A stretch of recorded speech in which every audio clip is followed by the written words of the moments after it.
अब हम लोग पावर्स ऑफ चीफ मिनिस्टर्स देखेंगे। Powers of chief ministers in relation to governor देखेंगे, in relation to state legislature देखेंगे, in relation to council of ministers देखेंगे, और जो अदर पावर्स हैं चीफ मिनिस्टर्स के, और बहुत सारे ऐसे पावर्स होते हैं कि उनको नीति आयोग में एज अ गवर्निंग मेंबर बन के रहना पड़ता है। तो ये सब पावर्स हम लोग डिस्कस करेंगे इन शॉर्ट। पहले हम लोग देखते हैं in relation to the governor. Chief minister जो है ना वो क्या बोलते हैं, he act as a link between the council of ministers and the governor.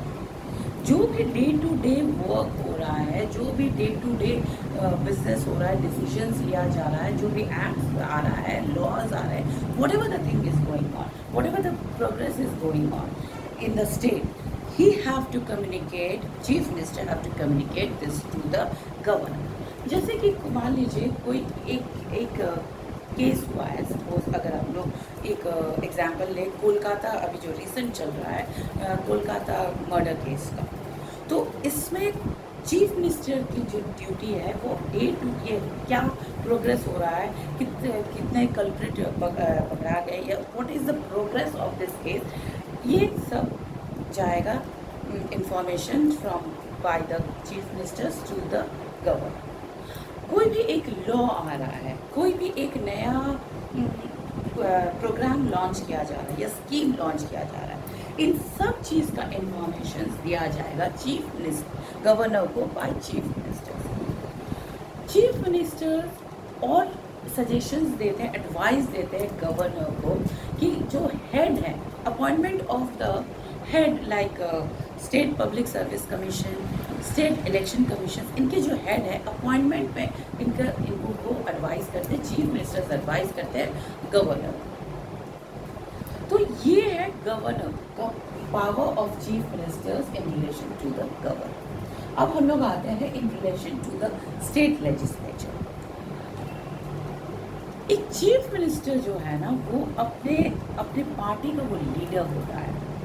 अगर चीफ मिनिस्टर रिजाइन कर दे तो पूरा गवर्नमेंट कोलाइड वो गिर जाएगा, वो ख़त्म हो जाएगा। तो वो अपना जो पार्टी का जो है ना वो एक कैप्टन है। जब तक चीफ मिनिस्टर्स है तब तक काउंसिल ऑफ मिनिस्टर्स अपना पावर एंजॉय कर सकते हैं। तो चीफ मिनिस्टर्स जो है ना वो जैसे council of state legislative assembly में कोई भी गवर्नर को वो एडवाइस कर सकते हैं for the summoning as well as the programming of the session. उसके बाद कोई भी एक डिसीजंस लेना है, अगर कोई एक लॉ को प्रेजेंट करना है तो वो चीफ मिनिस्टर्स का ही रिस्पॉन्सिबिलिटी है कि किसी बिल को वो प्रेजेंट कर रहा है फ्लोर पे स्टेट लेजिस्लेटिव असेंबली में, अगर वो प्रेजेंट कर रहा है किसी भी लॉ को, किसी भी बिल को, तो वो चीफ मिनिस्टर्स का काम है। थर्ड बात है कि अगर जैसे मैंने कहा है कि अगर वो किसी भी टाइम चीफ मिनिस्टर अगर रिज़ाइन दे देता है तो पूरा पार्टी डिसॉल्व हो जाएगा। काउंसिल ऑफ मिनिस्टर्स तब तक ही अपना पावर एंजॉय कर सकते हैं जब तक चीफ मिनिस्टर उनके पार्टी का जो लीडर है वो जब तक वो एज अ चीफ मिनिस्टर बने। जिस दिन वो chief minister as a chief minister resign कर देते हैं उसी दिन वो पार्टी डिसॉल्व हो जाता है। और ये होता है बाय द ये इंफॉर्मेशंस वो देते हैं गवर्नर को कि हाँ मैं डिसॉल्व कर रहा हूँ इस गवर्नमेंट को ड्यू टू दिस रीजन। अब हम लोग आते हैं in relation to council of ministers. Chief minister governor appoints the council of ministers on the advice of chief minister.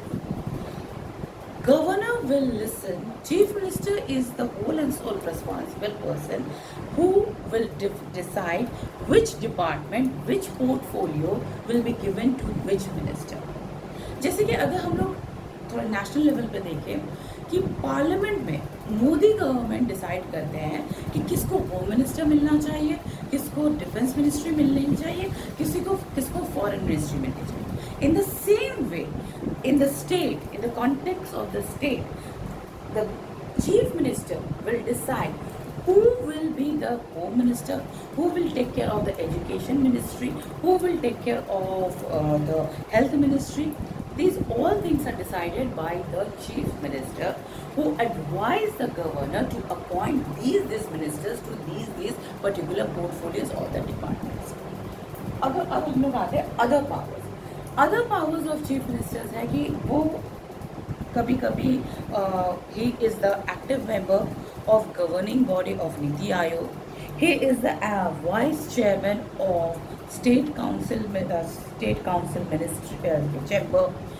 और उसके बाद he is the captain of the party. He is the captain of the government. So he is the crisis manager during the emergency. ये सब जो powers हैं ये chief ministers के powers हैं.